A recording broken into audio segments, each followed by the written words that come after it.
Hi guys, I'm Asif Ali and watching CGHOW video. Today I created this blowing stylized dust in UE 5.1 Niagara and let's start this tutorial. So let's create a label and I'll take this basic one and light I will make a little darker and also I'll reduce the intensity maybe 3, 4.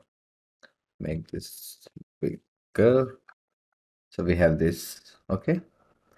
Now I want to make some dust. So I want to make actually I have to make a material first, dust, because this is stylized.